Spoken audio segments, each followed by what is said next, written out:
Atas perintah Gubernur Jawa Barat, Kang Deddy Mulyadi, akhirnya Jaswita dibongkar hari ini. Ini hari Kamis tanggal 6 Maret 2025. Ini jam 1 ba'da zuhur. Disaksikan oleh rakyat Cisarua. Rakyat bersatu, tak bisa dikalahkan. Rakyat bersatu, tak bisa dikalahkan.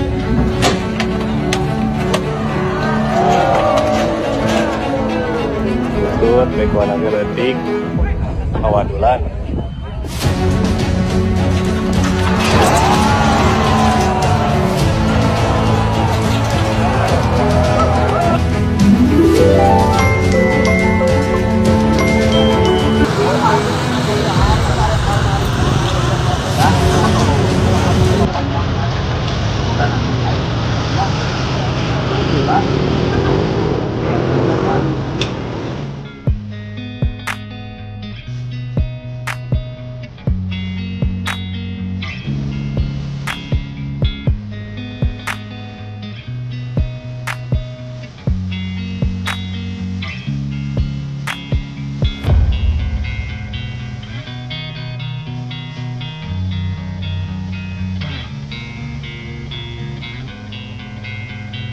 Penggalan wisata di Puncak.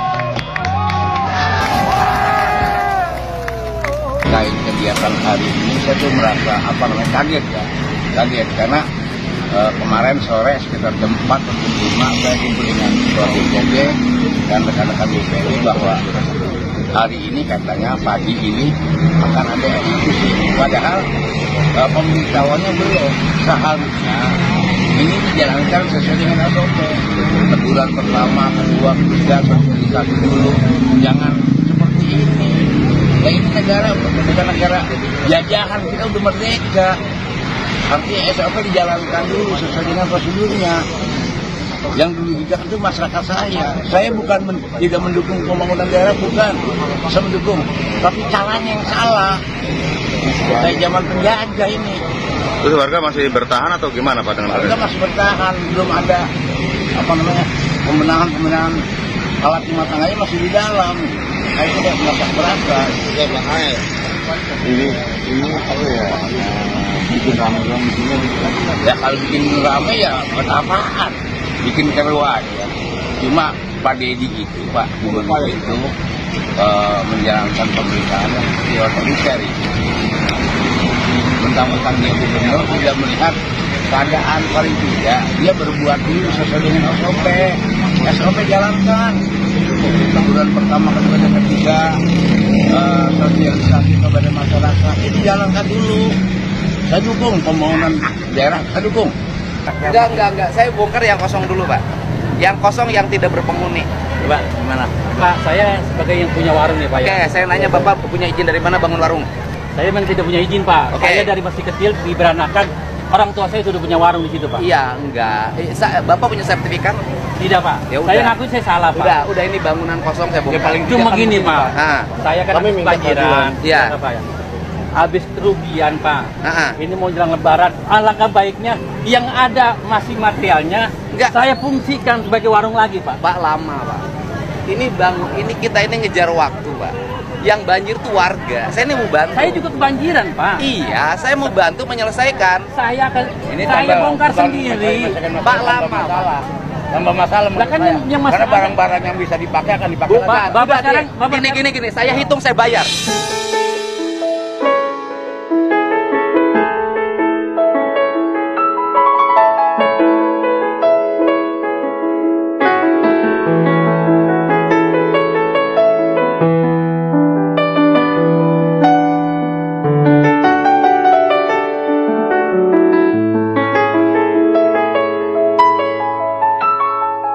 Nah, sekarang ke warung saya aja, Pak. Ya udah, Ayo, Pak. ya udah gini aja. Saya hitung, saya bayar. Berapa nilai materialnya saya bayar. Ayo, Pak. ke Oke? warung saya. Siap, Pak. Oke? Siap, Pak. Udah Bapak jangan khawatir. Saya bukan Warga, pemimpin coba. yang zalim, Pak. Coba warga nih. Ya. Udah warungnya nanti dihitung. Ini. Assalamualaikum teman-teman, kembali lagi di channel Heru MK. Sedang viral teman-teman, KDM Kang Deddy Mulyadi membongkar Hibix Fantasi yang ada di Puncak Bogor. Hibix Fantasi dibongkar karena diduga melanggar izin lahan yang berdampak pada lingkungan. Hibik Fantasi Puncak diduga penyebab banjir bandang di Puncak. Hibik Fantasi Puncak berdiri di zona terlarang yang harusnya menjadi hutan lindung atau hutan, dibuat objek pariwisata yang tidak lain dibikin beton. Jadi pada intinya resapan air di puncak ini berkurang yang mengakibatkan banjir dari hulu ini lari ke hilir ke bawah, teman-teman. Dan sedang viral juga Kang Deddy membongkar bangunan-bangunan liar yang ada di tepian sungai tanpa sosialisasi terlebih dahulu. Tapi kali ini saya mendukung Kang Deddy. Kenapa? Karena itu dari pembangunannya saja sudah melanggar. Tentunya zona itu seharusnya bersih, clear, tidak ada bangunan. Karena adanya bangunan tersebut, aliran air ini menjadi tersumbat. Ini sampah-sampah menumpuk di area tersebut. Nah, kali ini Kang Deddy membongkar semua bangunan-bangunan liar yang ada di tepian jalan atau tepian sungai tersebut. Dan salah satunya ada kades yang komplain, teman-teman, terkait bangunan yang akan dibongkar oleh KDM. Beliau meminta bangunan tersebut dibongkar sendiri dengan memisahkan bangunan yang masih bisa digunakan. Tapi Kang Deddy tidak mau, teman-teman.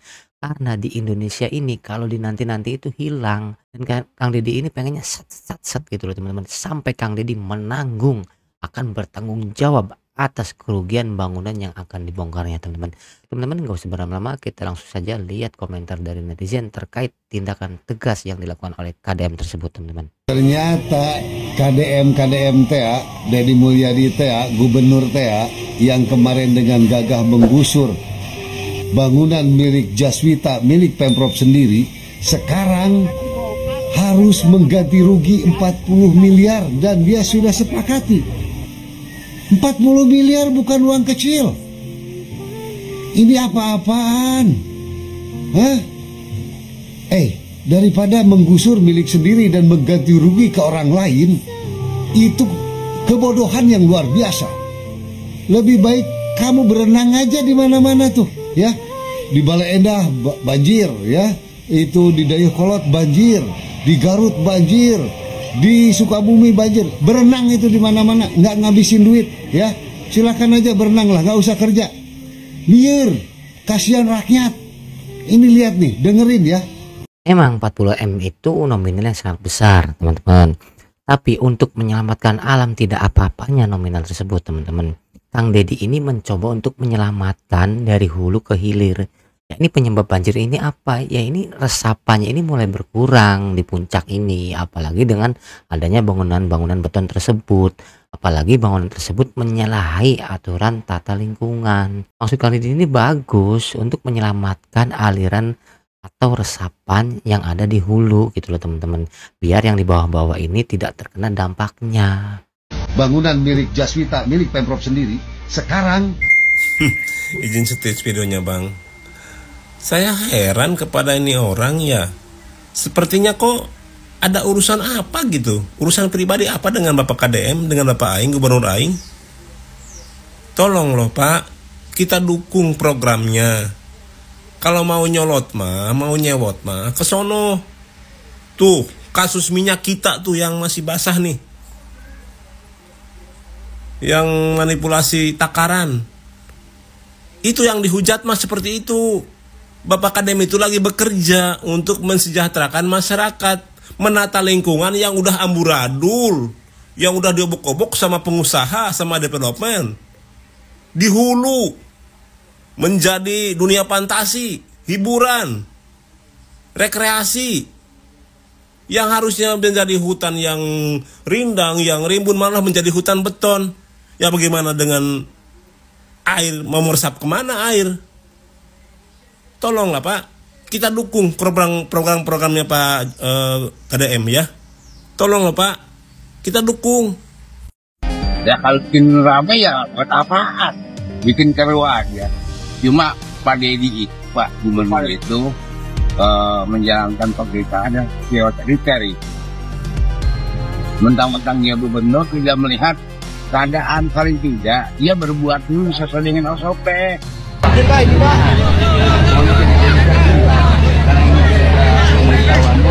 Banyak warga yang rumahnya mati. ya kita yang kosong Pak. Kalau kita minta izin untuk juga Pak. Kenapa? Karena itu belum banyak perdagang. Enggak. Saya bongkar yang kosong dulu, Pak. Yang kosong yang tidak berpenghuni. Pak, gimana? Pak, saya sebagai yang punya warung nih Pak. Oke, saya nanya Bapak punya izin dari mana bangun warung? Saya memang tidak punya izin Pak. Oke. Saya dari masih kecil diberanakan. Orang tua saya sudah punya warung di situ Pak. Iya, enggak. Bapak punya sertifikat?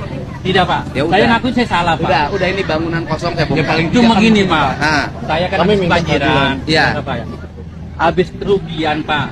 Ini mau jelang Lebaran. Alangkah baiknya yang ada masih materialnya saya fungsikan sebagai warung lagi Pak. Pak lama Pak.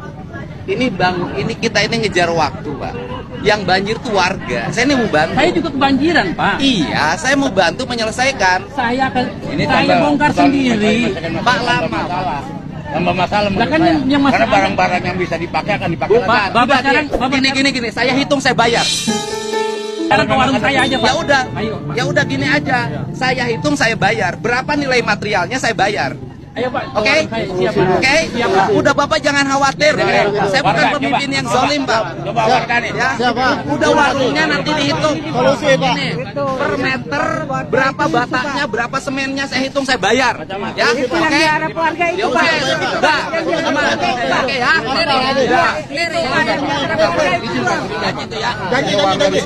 Sebentar dulu. Tapi nanti harus jujur, jangan ditambah-tambahin ya. Kita nggak boleh rugikan negara. Akan berbuat adil Pak. Saya janji. Iya. Untuk kemaslahatan desa iya. akan berbuat adil. Iya. Pak Bupati. Bapak hitung, saya bayar. Sebenarnya harusnya bukan dibayar, dihukum, tapi saya bayar. Iya, dihukum juga saya.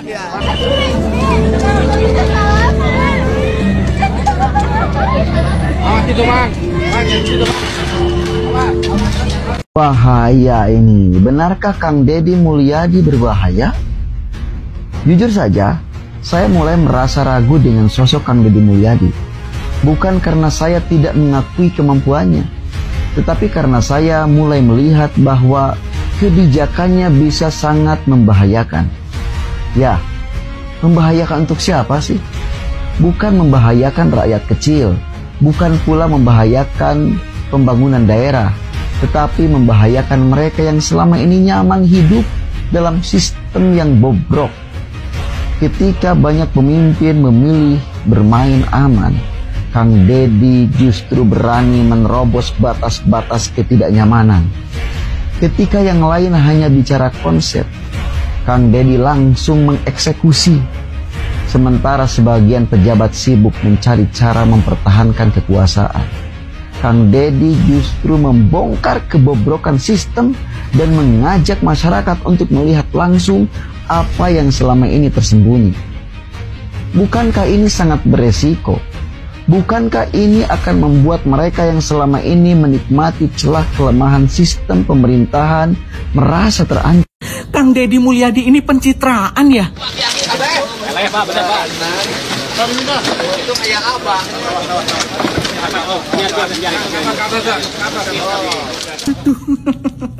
Saya trauma dengan modelan-modelan gubernur yang seperti ini. Jadi ingat yang ini.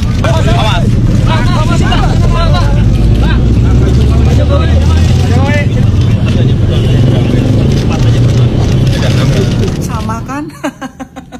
Fix Kang Deddy Mulyadi ini mau nyapres 2029 karena metode yang digunakan sama, cara yang digunakan sama dengan yang digunakan oleh Pak Jokowi. Sama-sama masuk. Tapi bedanya Pak Jokowi masuk gorong-gorong, Kang Deddy Mulyadi masuk sungai kotor.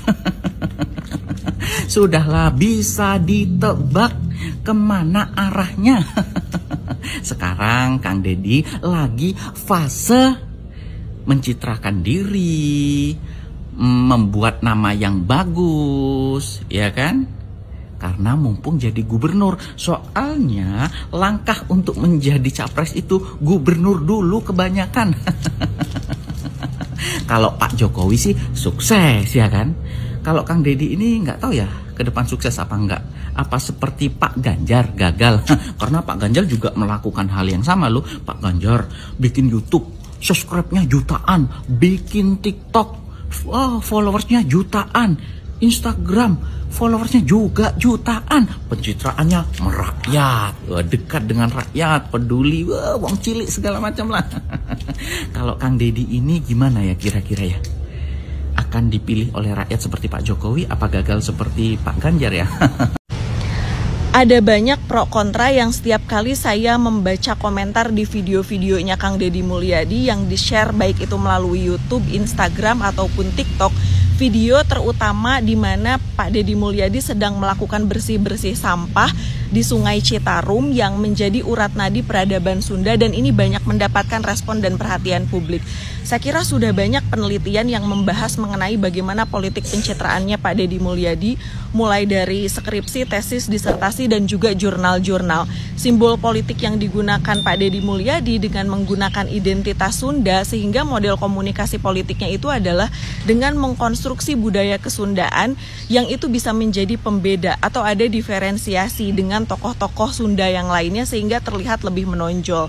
Dan ini tentu menjadi salah satu strategi political marketing. Misalnya dalam video terbaru yang diunggah oleh Kang Deddy yang ketika bersih-bersih sampah di sungai menyampaikan anu micen runtah kawalungan didoakeun rezekina leungit. Dan semua video-video yang Kang Deddy Mulyadi itu selalu menggunakan bahasa ciri khas bahasa Sunda melalui pengelolaan digital media di semua platform media sosial. Kang Deddy melakukan hal ini sebetulnya sudah cukup lama, bahkan investasinya ketika menjadi Bupati Purwakarta pada saat itu gitu ya. Apa tujuannya? Ya tidak lain untuk membangun personal branding, menciptakan kesan.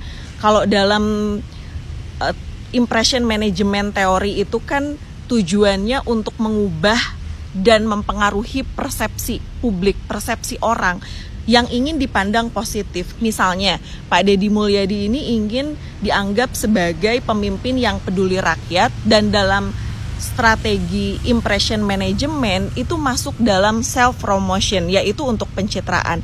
Hanya permasalahannya ketika ada komentar seperti ini nih, ternyata masyarakat itu sudah trauma dengan pemimpin yang banyak pencitraan karena ujung-ujungnya ternyata rakyat jadi korban. Ya sama halnya dengan pemimpin di Jawa Barat sebelum Kang Deddy Mulyadi gitu ya. Banyak juga yang memberikan komentar bahwa ternyata Jawa Barat itu tidak seindah yang ada di sosial media gitu. Sosok Pak Jokowi misalnya, kurang merakyat apa? Turun ke jalan, menyapa rakyat, tapi ujung-ujungnya justru malah menjadi aktor yang melahirkan politik dinasti. Pertanyaannya adalah bagaimana dengan Kang Deddy Mulyadi? Ya kita tahu anaknya yang sudah mulai merintis menjadi DPRD Jawa Barat, apakah juga akan berakhir seperti Pak Jokowi dan tokoh-tokoh politik lainnya yang membangun politik dinasti yang pada akhirnya bisa membahayakan demokrasi? Kenapa saya katakan bahaya? Karena pada akhirnya negara ini bukan lagi milik rakyat, tapi sudah menjelma menjadi negara kekuasaan yang itu milik sekelompok orang-orang tertentu. Dalam komunikasi politik, pencitraan itu memang dibutuhkan dan tentu ini adalah sebuah keniscayaan. Tetapi mesti diingat bahwa ya pencitraan itu bukanlah segalanya gitu. Jauh lebih penting dari itu adalah memiliki kapasitas, kapabilitas, etika, moralitas yang tidak banyak memunculkan kontroversi di ruang publik dengan kebijakan-kebijakannya, komunikasi publiknya, dan mampu mengelola emosi, mampu mengelola sumber daya, termasuk juga dengan konstituen. Nah, menurut pendapat teman-teman, bagaimana politik pencitraan yang saat ini dilakukan oleh Pak Deddy Mulyadi ketika menjadi Gubernur Provinsi Jawa Barat? Gubernur Jawa Barat, Deddy Mulyadi dinilai memiliki gaya kepemimpinan yang otokratik. Hal itu terlihat dalam beberapa kebijakan yang diambil sejak resmi dilantik pada 20 Februari 2025. Pakar Kebijakan Publik Universitas Parahyangan, Unpar, Christian Widya Wicaksono menilai, Deddy Mulyadi cenderung mengambil keputusan tanpa melibatkan orang lain, terutama bawahannya. Menurutnya, gaya kepemimpinan ini memiliki sisi positif dan negatif. Saya menilai gaya kepemimpinan Kang Deddy itu termasuk otokratik. Namun, otokratik itu bukan berarti otoriter, ucap Christian. Christian mengatakan bahwa gaya otokratik Deddy Mulyadi ini didorong oleh kepercayaan diri yang tinggi dan keyakinan bahwa ia memiliki informasi yang cukup untuk mengambil keputusan. Saya melihat bahwa Kang Deddy kurang melibatkan Kang Erwan atau bawahan lainnya dalam pengambilan keputusan krusial. Karena ia merasa percaya diri dan memiliki informasi yang cukup, maka ia sering mengambil keputusan secara spontan, katanya. Namun di sisi lain, kebijakan Kang Deddy membuat bawahannya seperti kebakaran jenggot, lantaran harus mengikuti aturan baru dan tegas. Ya, pada intinya teman-teman, lagi apa yang dilakukan oleh pemimpin kita ini tegas dan benar dan mementingkan kepentingan rakyat, ya kita dukung teman-teman. Kita harus netral teman-teman. Kang Deddy ini yang saya lihat ini tegas, sat-set, gak mau nanti-nanti dan bertanggung jawab. Bertanggung jawabnya apa? Beliau siap mengganti rugi apapun yang beliau lakukan. Seperti di Hibik Fantasi, beliau bertanggung jawab atas kerugiannya. Seperti bangunan liar yang ada di tepi sungai yang beliau bongkar, beliau siap untuk mengganti rugi. Beliau sampai berucap, saya bukan pemimpin yang zolim, saya siap mengganti Pak. Lagi apa yang Bapak lakukan ini demi kepentingan masyarakat, banyak saya dukung Kang Deddy. Walaupun masih ada kritik-kritik negatif maupun positif, tetap jadilah Kang Deddy yang tegas, sat-set dalam menjalankan tugas dan bertanggung jawab. Oke teman-teman, gimana menurut pendapat kalian? Tuliskan di kolom komentar. Jangan lupa like, komen, dan subscribe. Nyalakan lonceng notifikasinya. Salam netral. Assalamualaikum.